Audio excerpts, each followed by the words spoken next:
Hi, welcome to my channel, Math Made Easy with Laurel. I'm Laurel, and this is the third video in a series of videos on word problems.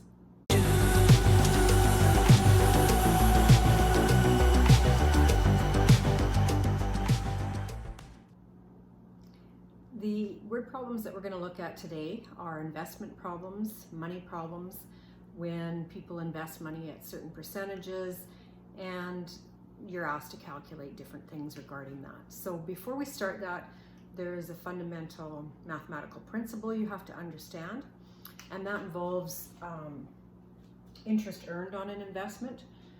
So you can take the investment, also called the principal, multiply by the percentage rate of return, and that will give you the interest earned. So we're just going to be talking about net returns, so we don't have to worry about compound interest and those kinds of things. So for example, if I had an investment of $4,000 and it was invested at 5% net for a year, and I want to know how much interest did I earn on that, I simply take 4,000 and multiply by 0.05 to get $200. Okay, so we're going to be using that concept in these problems.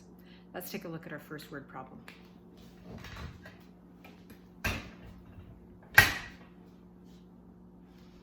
Okay, this one says, Savvy Sally has money to invest. She puts $15,000 into an investment that has a net return of 5% and the rest into an investment that has a net return of 7%. If her total earnings for the year are $1,450, how much did Sally invest in total? Typically, when I solve word problems, I let my variable be what the question asks. But in this case, I'm not going to do that because it would make more sense to let my unknown be the amount of money invested in the other account. So that's what I'm going to do. I'm going to let A be the amount invested at 7%. So I know that the amount of interest she'll earn on the one account plus the interest on the other account will add up to equal her total interest. So that's what my equation is going to be like. And if you want to write a sentence to describe that first, not a sentence, but write it in words first, and then write your equation. If that's helpful, then go for it.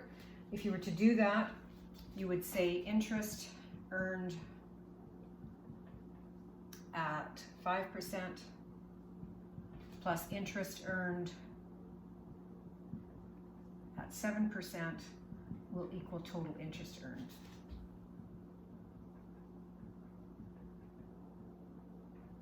So I need to express the interest earned at 5%. I take the principal, which is 15,000, times the interest rate. I'm just going to put the 0.05 first, times 15,000, plus the interest at 7%. I've got the rate, but I don't know the amount, so it'll be 7% of A will equal the total interest earned is 1,450. Now there's other ways you can do this question, but I'm setting it up this way because a lot of these interest type questions can be done this way, so I'm not going to do the questions differently each time the problem changes a little bit. I'm going to stick with the same formula or the same format for all of these word problems in this video. So I've got 0.05 times 15,000 would be 750 plus 0.07a equals 1450. Subtract 750 from both sides, and you have 0.07a equals 700. Divide by 0.07, and A will equal 10,000. So we've got a value of $10,000. Let's just do a quick check. If we had $10,000 at 7%, that would be $700 interest. Combined with our $750 interest is $1,450. But we haven't answered the question. The question says, how much did Sally invest in total? So you have to be careful with word problems. You have to make sure that you're answering what they actually ask. So you don't want to stop there. So you would complete it, Sally invested $15,000 plus $10,000 for a total of $25,000 in total. And that's one of the reasons we like to have a statement at the end, because it confirms whether you actually answered what the word problem asked. Okay, let's take a look at another one. Okay, this next word problem is a very common type of word problem that you're going to encounter. It states, Smart Stanley invested part of a $10,000 scholarship into a savings account, which paid 1% interest, and the rest into a GIC, which paid 2% interest. How much money did he invest in each if the total earnings for the year were $170? So in this case, we have two unknowns. We don't know how much in the savings, we don't know how much in the GIC, but we only want one unknown. So we're going to choose either the savings or the GIC amount as our unknown. It won't matter. So I'm going to let X equal the amount invested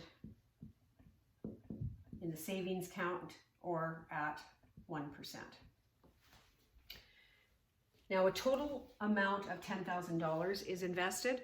Therefore, the amount that goes into the GIC will be the remainder, and we can express that as 10,000 minus X.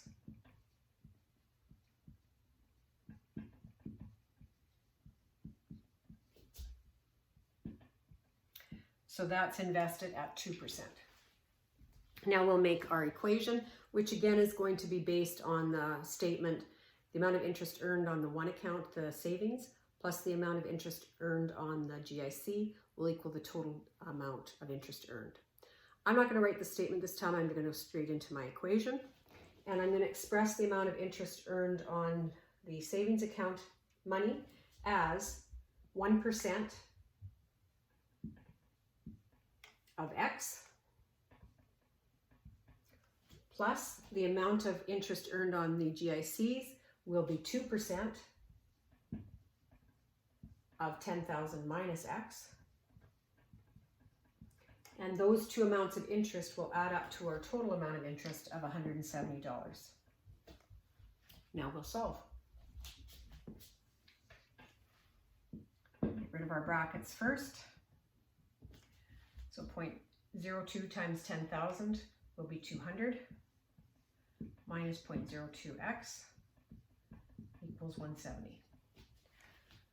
We'll have 0.01 minus x minus 0.02x, which is negative 0.01x. And I'm going to move this to this side. I'm going to add a 0.01x to both sides. And at the same time, I'm going to subtract 170. So I'm just going to do a couple operations in one. So when I go 200 minus 170, I get 30. This is gone. 170 minus 170 is gone. And I have 0.01x. Now I can solve for x by dividing by 0.01 and divide the other side by that, and I get x will equal $3,000. So the problem is solved. Part of it is solved. I get an answer of $3,000. So I'm thinking that we have $3,000 at 1%. So let's just check that out. 3,000 at 1% would give me $30. The remainder, which would be 7,000, is invested at 2%. So we take 2% of 7,000 and we get 140. We add those up, $170. So that makes sense. Let me erase this to write my statement.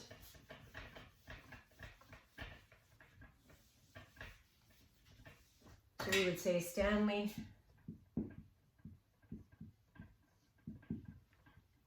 invested $3,000 into savings account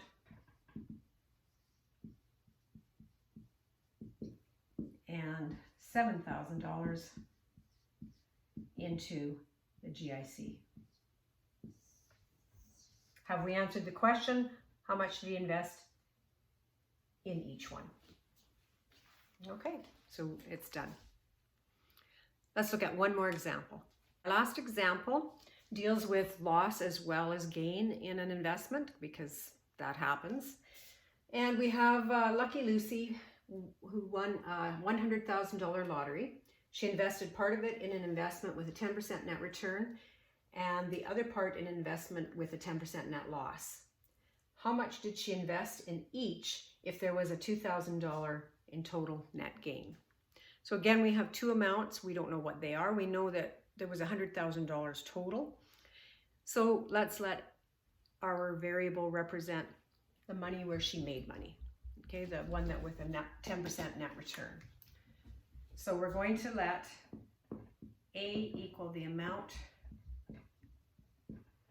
of investment where she made money, so gain.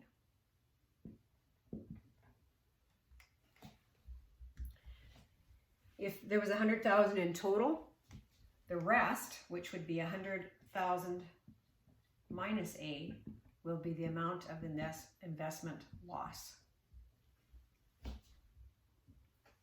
So there are two types of investments. One gained money, the other one lost money. Our equation is basically the same as it was before, but with a loss we have to put in a negative value. We either subtract it or we add a negative. So the amount of interest earned on the first investment can be expressed as 10%. So that's 0.1 or 0.10 times A. Then we add the loss, so it's negative, and it's a 10% loss, so 0.1 times the amount invested at that amount. So the amount gained subtracting the amount lost will equal our final result, which is $2,000.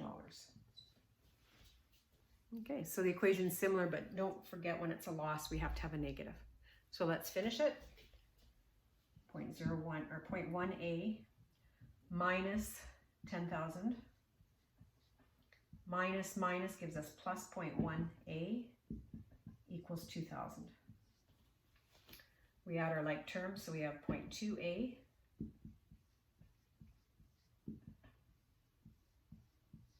we're going to add 10,000 to each side. So 0.2A will equal 12,000.